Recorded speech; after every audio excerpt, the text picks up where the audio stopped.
इन समाचारों के प्रायोजक हैं Mahakal chiro care and wellness centre, doctor Jitendra Parmar और डॉक्टर राहुल सिलोदिया द्वारा संचालित। ये सेंटर डाबला फंटा बंसल वेयर हाउस के पास उनहिल रोड उज्जैन, सांवरिया वस्त्रालय, Ram Shyam garden, Chandesara bypass, Dewas road Ujjain और श्री राम श्याम रिजॉर्ट और marriage garden, Chandesara bypass, Dewas road Ujjain.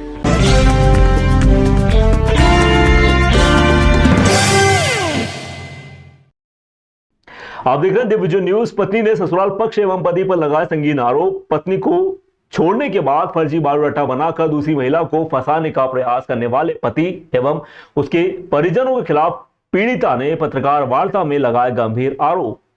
आयोजित पत्रकार वार्ता में पीड़िता फरहत शेख पति मोहसिन खान ने पत्रकारों से रूबरू होकर बताया कि उसका निकाह वर्ष 2021 में मोहसिन खान पिता मुश्ताक खान निवासी green park colony president hotel के पीछे हरी फाटक के साथ में संपन्न हुआ था।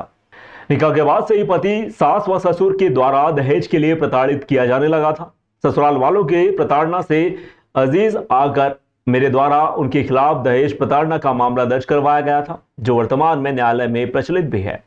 किंतु इसी बीच पति मोहसिन खान के द्वारा अपना फर्जी बायोडाटा साइट पर डालकर अन्य महिलाओं को फंसाने का कुत्सित प्रयास किया जा रहा था। उसकी जानकारी लगने के बाद मैं अपने ससुराल पहुंची तो ससुर मुश्ताक खान बोला कि तुझे सड़ा देंगे मगर तलाक नहीं देंगे। वही सास ने तो यहां तक कह दिया कि यह बच्चा हमारा नहीं है, यह किसी और का है, तथा गाली गलौज करते हुए मारपीट करने लगे। धमकी दी कि अगर मोहल्ले में दोबारा दिखाई दी तो जान से मार देंगे। पीड़िता का कहना है कि यदि मेरे व मेरे परिवार के साथ किसी भी प्रकार की कोई अनहोनी घटना घटित होती है तो उसकी समस्त प्रकार की जवाबदारी आरोपी गणों की होगी। मैं फरहत शेख, मेरी शादी पति मोहसिन खान से president hotel green park colony president के पीछे, वहाँ पे हरी फाटक रोड। 3 साल तो इन्होंने शादी के बहुत अच्छा रखा। 3 साल के बाद मुझे नहीं, मैं 6 महीने रही वहाँ पे। 3 महीने तो अच्छा रखा मुझे, और 3 महीने होते ही फिर दहेज की डिमांड करने लगा है कि हमारे लड़के को कोई कारोबार डलवा दो अपने घर वालों से, के ना, या गाड़ी दिला दे, हमने पोर्च बनाए, ऐसे करके दहेज के लिए मुझे टोन करते रहते थे। उसके बाद मैं कंसीव करने लगी तो मैंने एक दिन इनसे बोला कि मैं कंसीव कर रही हूँ, अब मुझे टेस्ट किट ला दीजिए। इन्होंने बोला कि नहीं, मैं नहीं ला सकता, मुझे तो शर्म आती है, आप आपकी मम्मी क्या चले जाओ। मैं मम्मी क्या गई कंफर्म करने। इस बीच पॉजिटिव आई रिपोर्ट, तो ये कहने लगा हमें तो बच्चा ही नहीं चाहिए।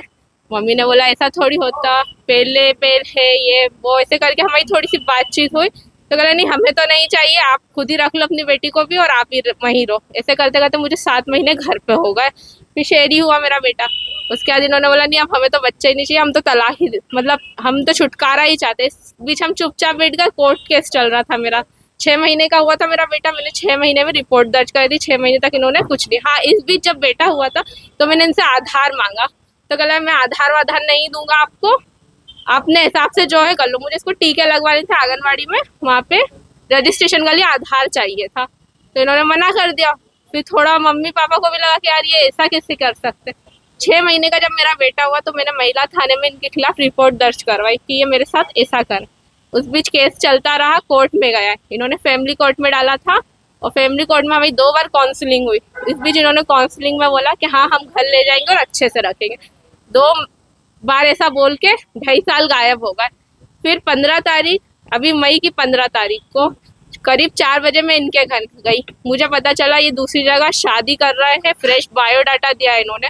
तो मैं इनके घर पूछने गई कि जब आप एक का निकाल नहीं कर सकते तो दूसरी शादी कैसे कर सकते, और आप लोगों को कहते फिर रहेंगे मैंने तलाक दे दी। तो कब दी, क्योंकि मैं तो कंसीव कर रही थी।